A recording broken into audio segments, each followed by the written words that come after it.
Brought to you by Agilus Diagnostics.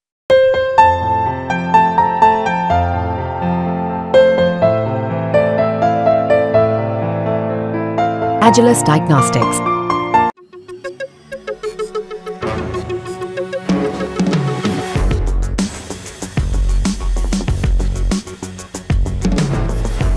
Bangladesh में जारी सियासी संकट भारत की अर्थव्यवस्था के लिए नुकसानदायक होगा या फायदेमंद होगा, इसको लेकर अलग अलग अनुमान लगाए जा रहे हैं।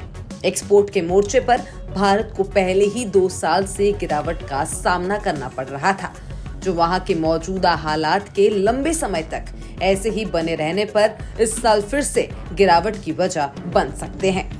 दक्षिण एशिया में भारत और बांग्लादेश सबसे मजबूत सहयोगी के तौर पर जाने जाते हैं। बीते 10 साल में दोनों देशों के संबंधों ने नई ऊंचाइयों को छुआ है। ऐसे में बांग्लादेश में हुए तख्तापलट का द्विपक्षीय व्यापार पर असर होना तय है।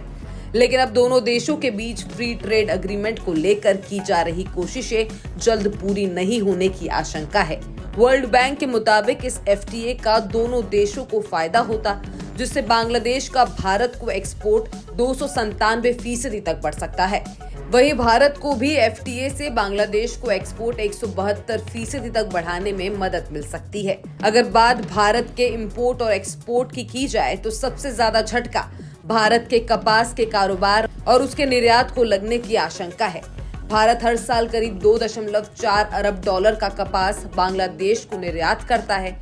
वाणिज्य मंत्रालय के आंकड़ों के मुताबिक साल 2012-13 में भारतीय कपास के कुल निर्यात में बांग्लादेश की महज 16.8% हिस्सेदारी थी। लेकिन साल 2023-24 तक भारतीय कपास के कुल निर्यात में बांग्लादेश की हिस्सेदारी बढ़कर 34.9% हो गई है। अदानी ग्रुप की कंपनी अदानी विल्मर बांग्लादेश के सबसे बड़े कुकिंग ऑयल ब्रांड की मालिक है। भारत की ऑटो कंपनियां भी वहां बड़े पैमाने पर एक्सपोर्ट करती हैं। कपास के बाद बांग्लादेश को भारत से निर्यात किए जाने वाले सामानों में दूसरा नंबर फ्यूल का है। इसके अलावा भारतीय कंपनियों की भी बड़ी मौजूदगी बांग्लादेश में है। हालांकि सियासी संकट से पहले भी बांग्लादेश के आर्थिक संकट और महंगाई ने बांग्लादेश में ओवरऑल डिमांड को घटाया था, जिससे भारतीय निर्यात में कमी आई है। बांग्लादेश एक्सपोर्ट की पहचान अपने गारमेंट सेक्टर की वजह से है, क्योंकि ये दुनिया के सबसे बड़े अपैरल एक्सपोर्टर में से एक है। ज़ारा और H&M जैसे बड़े लोकप्रिय फैशन ब्रांड्स के कपड़े बड़े पैमाने पर बांग्लादेश में ही तैयार होते हैं। बांग्लादेश के कुल एक्सपोर्ट में गारमेंट इंडस्ट्री की हिस्सेदारी 83% है। बांग्लादेश दुनिया का तीसरा सबसे बड़ा क्लोथिंग एक्सपोर्टर है। लेकिन मौजूदा अशांति की वजह से बांग्लादेश का अपैरल उद्योग बुरी तरह प्रभावित हो सकता है, जिसका फायदा चीन को मिलेगा।